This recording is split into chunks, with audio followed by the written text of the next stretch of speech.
Hello ladies and gentlemen, and welcome to a Star Wars Outlaws video. Very new for me in recent months. I recently got access to footage for Star Wars Outlaws from, working for Bombastic as a video editor, and recently it got all put out, the NDA sort of got lifted, so I decided I'm going to make a video also on this because I really want to talk about this, because this game has me sort of hyped, but sort of not. I'm very skeptical, but also quite excited. It's so mixed. I don't know how to feel right now, but if you don't know, I'm a huge fan of Star Wars. I think I might have mentioned it in the Star Wars mod video for Helldivers, but I really am a huge fan of Star Wars. I'm actually really excited for Star Wars Outlaws, but there's just some things that are holding back that excitement from me getting too hyped, like I don't want to get too hype about this game because I'm worried. I'm worried that it might not meet expectations. Ubisoft recently held their event, Ubisoft Forward, and they showed off more gameplay. They showed off a bunch of games, including Assassin's Creed Shadows, which I'll also do a video on for similar reasons to this one. I'm excited, but I'm also skeptical. But today's video, we're just going to focus on Star Wars Outlaws. And honestly, after seeing more gameplay, there's about 30 minutes we got access to for Bombastic's video, and then they've also showed off some more at the actual event itself. After seeing more of this gameplay, I'm more excited than I was. Seeing more of the game, seeing it more fleshed out, has me a bit more excited for what's to come with Star Wars Outlaws in August. I love Star Wars, I love Star Wars games, I love Jedi Fallen Order and Jedi Survivor recently that came out for Star Wars, and hopefully story-wise this holds up to that kind of level, because I'd say the story for the Jedi games is a solid 7 to 8 out of 10, but those games have 10 out of 10 moments in them, if that makes sense. So I'm hoping Star Wars Outlaws has that same effect, where it, immerses me in the world, immerses me in Star Wars, makes me feel like I'm actually in the Star Wars universe. The devs have recently talked about that, how that's the kind of goal that they want to go for. They want you to feel like you're in the Star Wars universe, that you're in control in this open world version of the Star Wars universe. It's rare that we get an open world experience for Star Wars. We've had similar experiences with Star Wars Galaxies and the Old Republic, but those are MMOs, and if MMOs aren't your thing, then you really haven't had a proper Star Wars open world experience. So I'm hoping this can scratch that itch where I just want to explore the world of Star Wars. There's multiple worlds for us to explore. We have a ship called the Trailblazer that will be able to fly around, even do combat in it. It looks honestly pretty good. It looks solid. So why am I skeptical? Well, because it's Ubisoft. That's the easy answer. Recent years, Ubisoft haven't been the best. They've put out some solid stuff, but it's okay. It's alright. But I'm hoping this can be a solid experience, because this is specifically being made by Massive Entertainment, who recently put out the Avatar Frontiers of Pandora game. That was okay. I actually picked that up. I still haven't finished it, but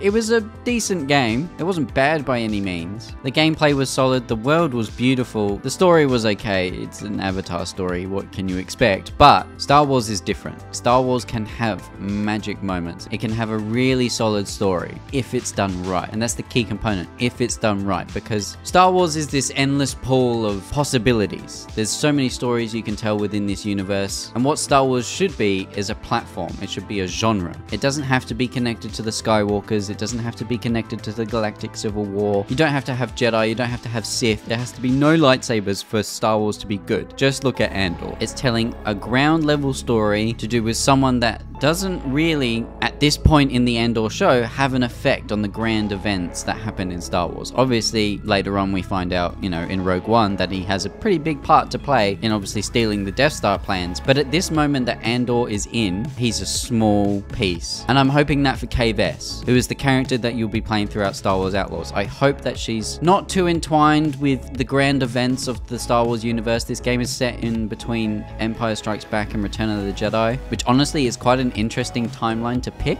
I don't think we've really got too many Star Wars games or comics or stories that really go in that time slot. If there is actually something that's set in between Empire Strikes Back and Return of the Jedi, let me know in the comments down below, because I genuinely don't know. But as far as I know, this is one of the few stories that will be told in that timeline. And I really don't want too many cameos. I know there was a trailer that came out that I think showed a snippet of Lando, and I'm like, I get it. It's Outlaws. It's, the underworld of Star Wars. It's the criminal syndicates. Lando is involved in that. But I don't want Kay Vess to meet Lando. Why does she meet Lando? How many people are in this galaxy? How would she meet Lando? Through Jabba, I guess? Because one thing you'll be doing throughout Star Wars Outlaws is meeting a bunch of criminal syndicates and different factions like the Rebellion, like the Empire. You'll be meeting the Pike Syndicate, the Hutt Cartel, and there's even a brand new faction that's thrown in here as a criminal syndicate that will sort of, I guess, be the main antagonist, because Kves has found herself in some trouble. She's pulled off a job and it's got her entwined in things she didn't even know was possible. So the devs speak about Kves is native to Canto Bight and she hasn't really seen the galaxy outside of that planet. You know, the civil war between the Empire and the Rebellion, the different syndicates, Jedi, Sith, whatever, she doesn't really know any of it. So this is very much a ground level, fresh eyes on the galaxy. So everything we see in the game, everything we see in the galaxy will be from this fresh point of view. And even when we go to Tatooine, when we go to Jabba's palace, when we see characters that we recognize, Kves will be experiencing those characters for the very first time, even if we know a bit more. So it opens it up to a different perspective. It opens it up to a different story that they could tell with this. She might react to those characters and those planets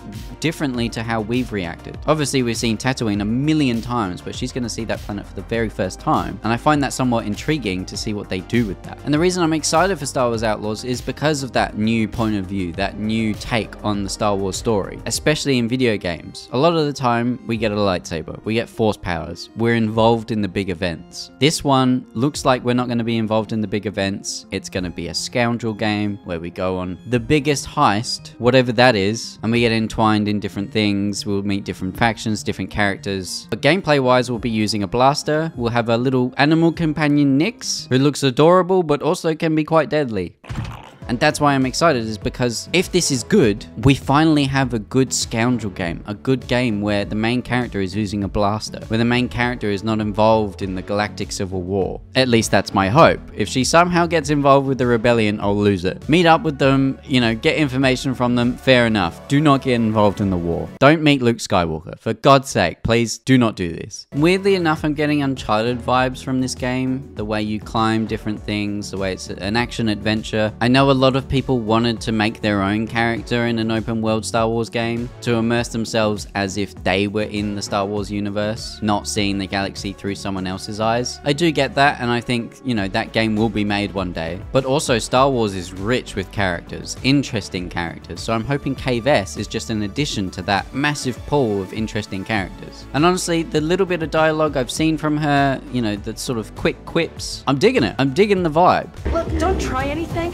I got a whole crew surrounding the... Okay, we're skipping that part. And there's some other characters in here that intrigue me as well. I mean, the BX Commando with the trench coat, come on. How cool is that? Who's this Kyle Katarn looking fella? Is it Kyle Katarn? I don't think so, but it could be, and that's huge. And that's what I love about Star Wars. I love the theories that we make. It's the same thing with Helldivers. You know how I get my tinfoil hat out and every now and again and we talk about theories? I do the exact same thing with Star Wars, because Star Wars allows for that kind of theorizing. And I'm hoping this game can open up a window in the Star Wars timeline, in Star Wars gaming, where it shows people want this kind of story, that they want to play as a blaster wielding scoundrel or even a bounty hunter. Tell the story from a different perspective. Tell it from the criminal underworld, tell it from just some dude that's exploring the galaxy. It doesn't always have to be good versus evil, and that's why I'm skeptically excited. Just real quick, some features that I'm really keen on using Nix. I've already talked about how adorable he is, but gameplay wise, he's actually super interesting. He can retrieve weapons, he can set traps, he can distract guards whilst you stealth around. Very interesting concept. I know we've had this sort of with other games, but I don't think this sort of game mechanic has really been in a Star Wars game before. The closest we've got maybe in recent times is BD1, but he just gives you stims so you can heal. He hacks droids in combat every now and again if you want him to, and he'll hack consoles and open chests. That's about the limit of BD1's gameplay in the Jedi games. So I'm keen to see a companion that's more involved in how you play the game, that opens up more options that you wouldn't normally have if you were just playing as Kves, for example.